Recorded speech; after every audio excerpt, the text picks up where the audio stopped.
Good evening and welcome to another edition of RADTV UK.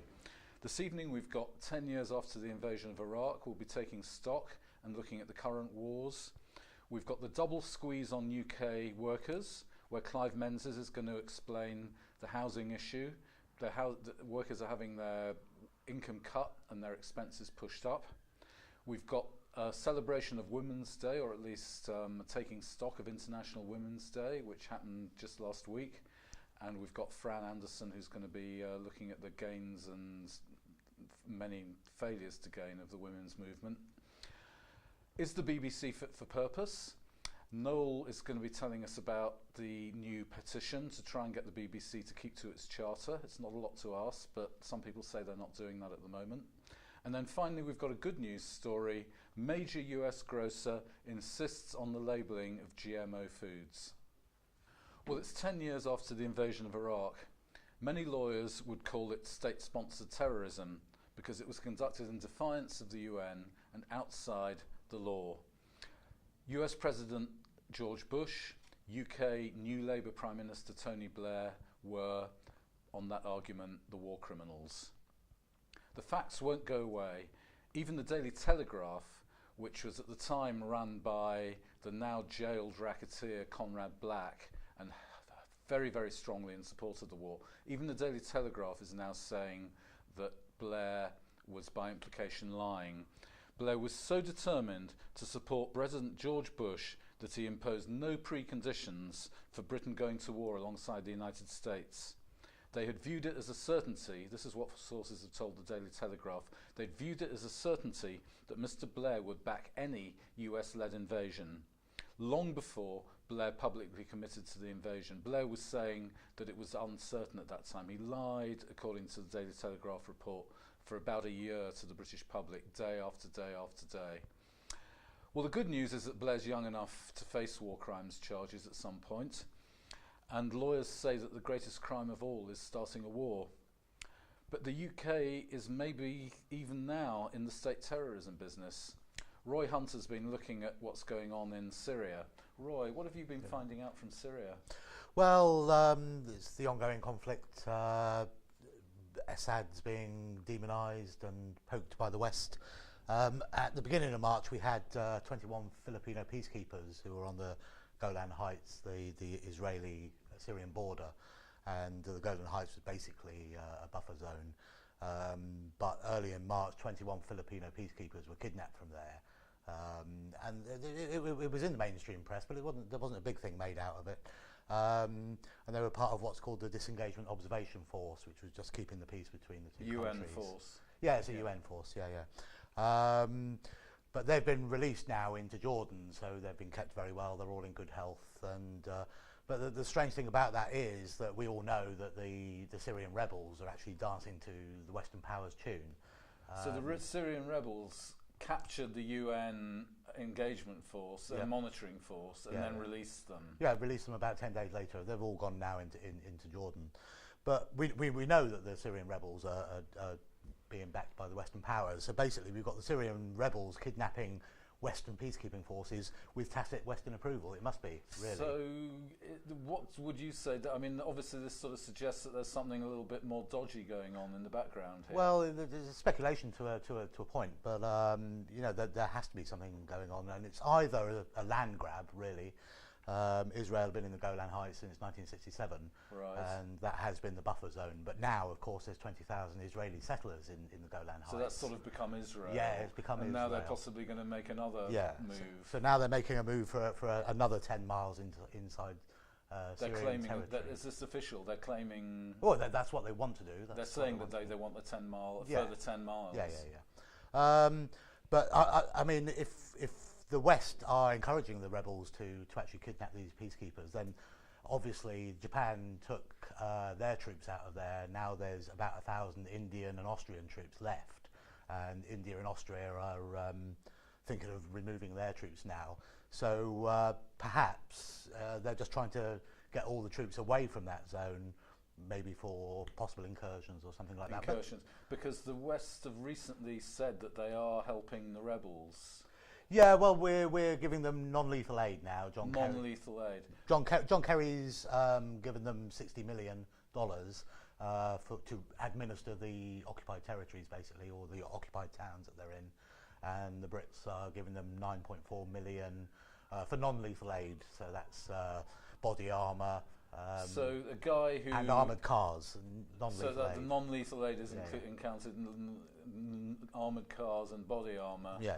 And communications equipment? Yeah, communications equipment. So everything except bullets? Everything but bullets, yeah. I think they're even buying their tea bags for them, so that they've got more money to spend on arms. Yeah. Great. Well, thanks very much, Roy. Thank you. Double squeeze on UK workers. Back at home, there's a financial war going on. The war of the 1% against the rest of us, as they might say in the Occupy movement. One theatre of that war is the housing market. Here in the southeast, hot money is running in from places like Greece and Syria as the rich get their funds out of troubled areas to safe haven London.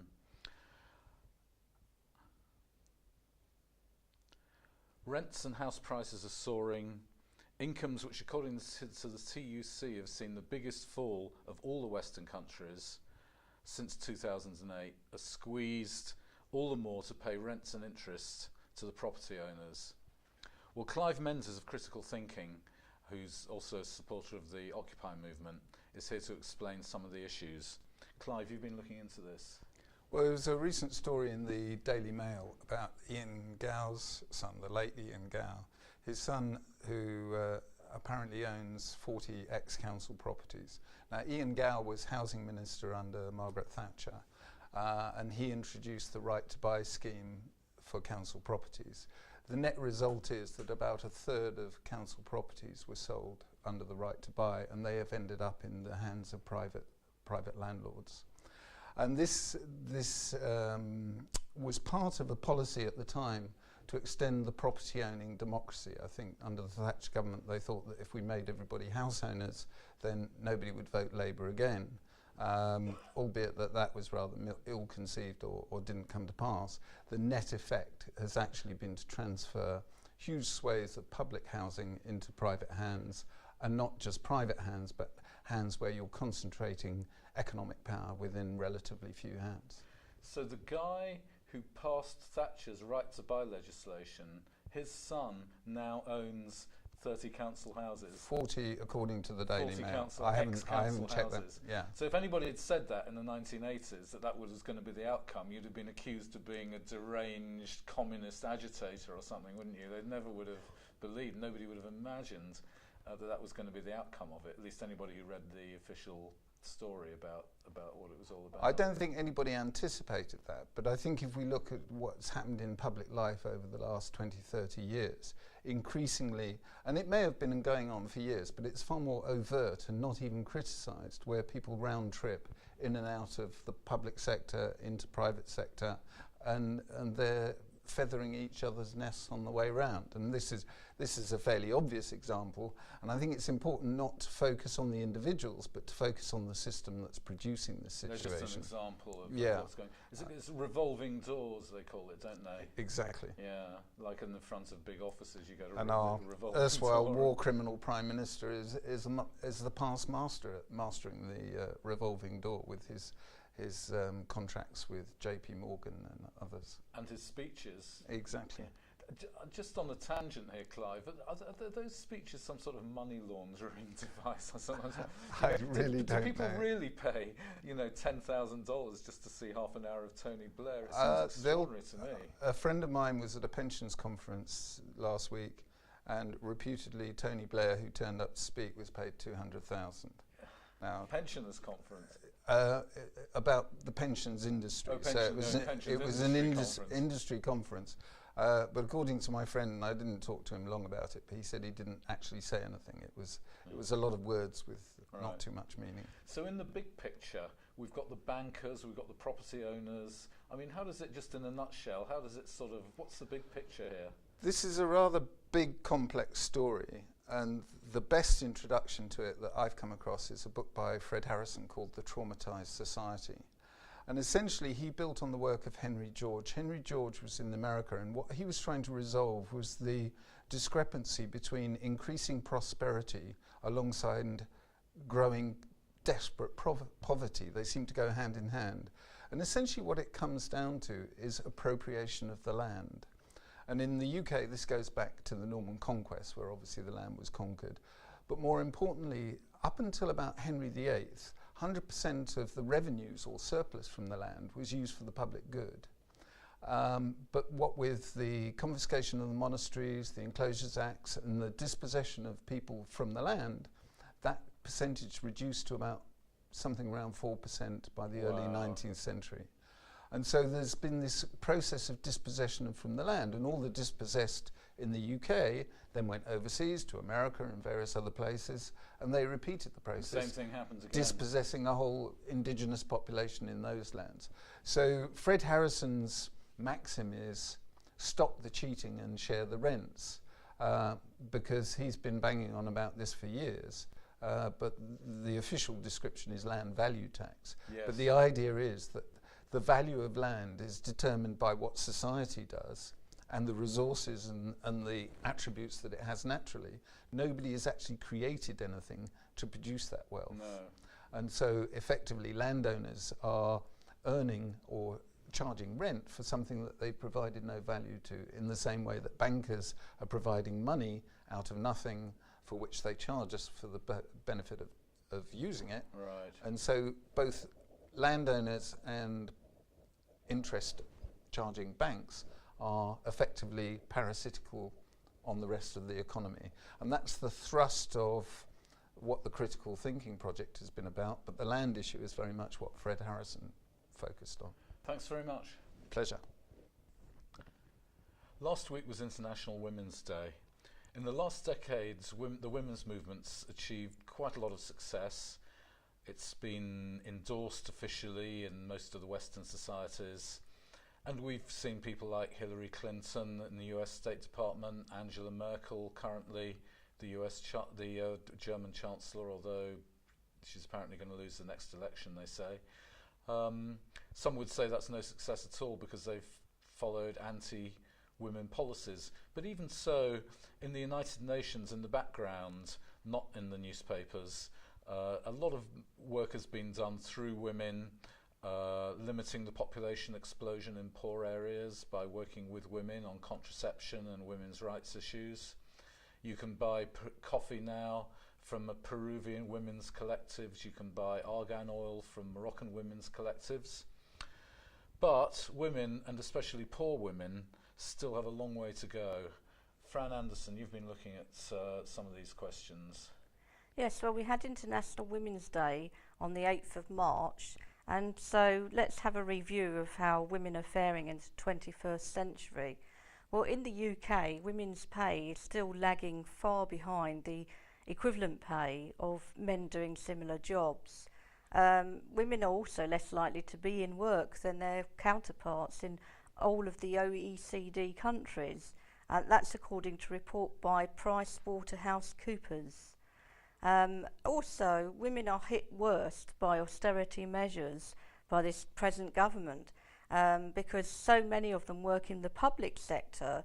And so one analysis by the House of Commons Library estimates that nearly 75% of the budget savings since 2010 have primarily hit women's incomes. That's extraordinary. 75% of the money they've cut, mostly from the poor, has been cut from the women's side rather than the men's side in families. That's right, yes, and of course with the benefit cuts as well, they're going to be hit twice. Not only are they going to be out of a job because of the public sector cuts, but they'll also be facing benefit cuts too. Worse off because of the benefit cuts. Yes. Whereas always it used to be said that the important social thing, which the United Nations are doing, as I said earlier, is to try to help women because they're more involved with providing the next generation and so on, so that hopefully at least the next generation doesn't grow up in poverty, but they're going in exactly the opposite direction in Britain. Exactly, and also many women are, well, a lot of carers happen to be women,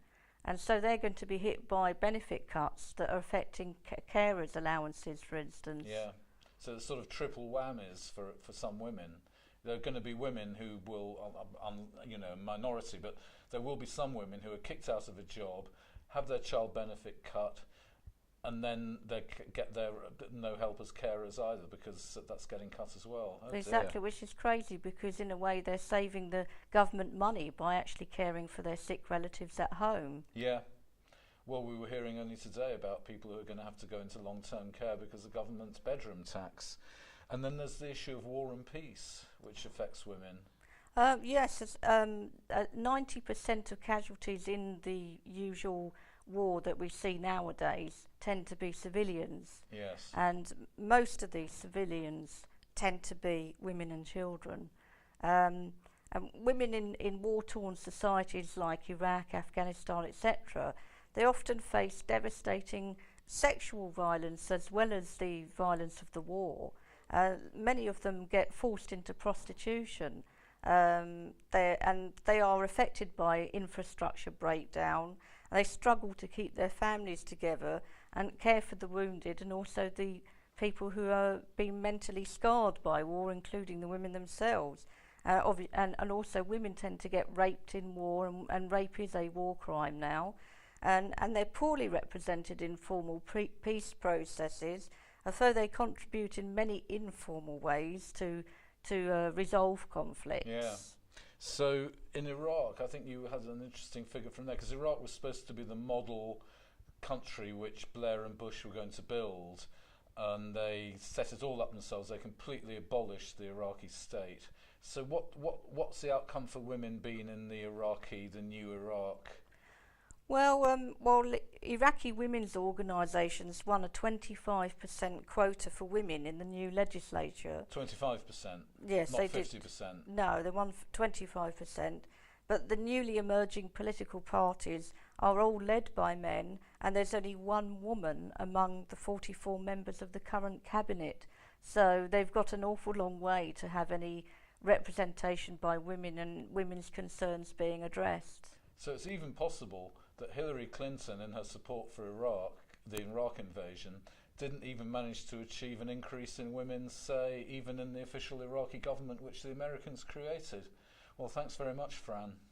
Is the BBC fit for purpose? The BBC is paid for everyone equally, but does it serve everyone impartially? Its charter says the BBC is supposed to be impartial, and the trustees are routinely described as independent, or at least in the BBC. But activists from many campaigns, left, right and centre, think that this is just a bad joke.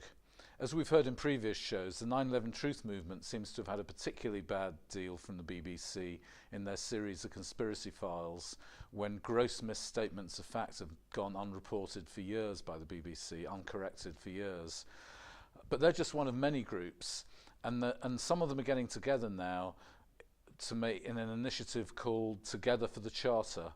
And Noel Glynn has been involved in setting this up, and he's come here to talk to us tonight. Noel, can you tell us a bit more about Together for the Charter? Yes, the aim of the Together for the Charter is to make the BBC accountable to the public. We pay our licence fees, and we should have an accountable BBC, which is what the Royal Charter says it is. But those who actually try to complain to the BBC about misrepresentation and sometimes glaring disinformation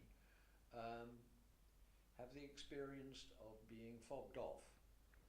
A lot of it by bureaucratic stuff. Oh, you didn't complain early enough, and I'm sorry, you complained to the wrong department, you should have done this. It's Kafkaesque. Yeah, it's quite difficult to actually create a complaint, because when you complain, that's not a complaint, is it? You've got to do more than complain to be registered as a complaint. You get a complaint number, and that's an odd thing I noticed. I thought I'd been complaining once or twice, but without a complaint number, it's not a complaint. It's amazing.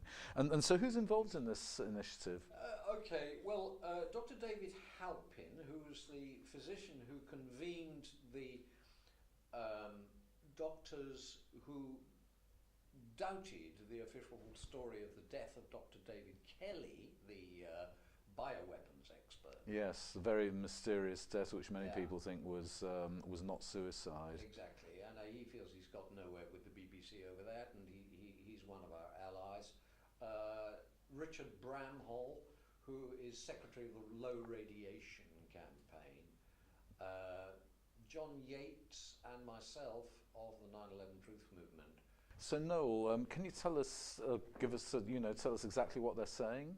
Yes, exactly. It's a very short petition, and it's got 3 points, and it reads: "We agree with the BBC on putting BBC licence holders at the heart of the decision making." That's a quotation from their charter. Let's do it. Second point is, the BBC has committed the most serious breaches of the Royal Charter, the editorial guidelines, and its oft-repeated pledges to report world events with integrity. Experience by innumerable complainants has demonstrated that it is futile to seek redress for such breaches from the BBC Trust, the BBC management, or the parliamentary committee entrusted to oversee the corporation. Point 3 is, we support the demands set out by the Allies in Together for the Charter. We charge parliamentarians and all those holding institutional power with establishing a genuinely independent national inquiry based on the precepts set out in our declaration. The objective is a British broadcasting service that is directed and accountable to the public through wholly transparent, independent means. Fantastic. And I believe Michael Mansfield's called for a permanent truth commission. The eminent lawyer, yes, Michael Mansfield, yes. He's so upset by his experiences in everything from Irish terrorists being falsely imprisoned, and he's calling for a permanent truth commission, which you would think the BBC would be. Anyway, thanks very much, Noel. Anyway, it isn't. And now here finally we've got a good news story, or a fairly good news story at least. Major grocer to label foods with genetically modified content. Whole Foods are not everyone's favourite neighbourhood shop. They sell more organic and fair trade produce than anyone you can think of, a multi-billion-dollar business in the US, and slowly opening new branches here in the UK. Each branch is the size of a small high street in itself. And here's the good news. Whole Foods have announced that all their suppliers will have to label GMO ingredients by 2018. This is a long way away, but it could be a crucial nail in the coffin for GM. Polls indicate that if US consumers only knew how much Frankenstein food there is in what they buy, it would kill the GM industry stone dead as it is in Europe, where of course GM ingredients are mostly labelled, though not GM-fed meat. Gary Hirschberg, chairman of Just Label It, a campaign for a federal requirement to label foods containing genetically modified ingredients, called the Whole Foods decision a game changer. He compared the impact of the Whole Foods announcement to Walmart's, not everybody's famous grocers, decision several years ago to stop selling milk from cows treated with growth hormone. Today, only a small number of cows are treated with the hormone. So that was a big battle a few years ago. It looked like it had been lost. They didn't have to label it, but Walmart decided they weren't going to sell it. And similarly, the hope amongst campaigners who sadly lost the Californian referendum, although that's going to be fought again, they lost the Californian referendum to force GM labeling in California, but they've won Whole Foods, and Whole Foods suppliers can no longer say that they can't label their food properly because they're going to have to sell it in Whole Foods. Well, this has been the March instalment of our bi-weekly RADTV programme, reporting for accountable democracy, the news which we have and apparently the mainstream media can't seem to find out about. Thank you for watching, and please let your friends know that we are here broadcasting on YouTube and shortly, we hope, on satellite. Thank you for watching.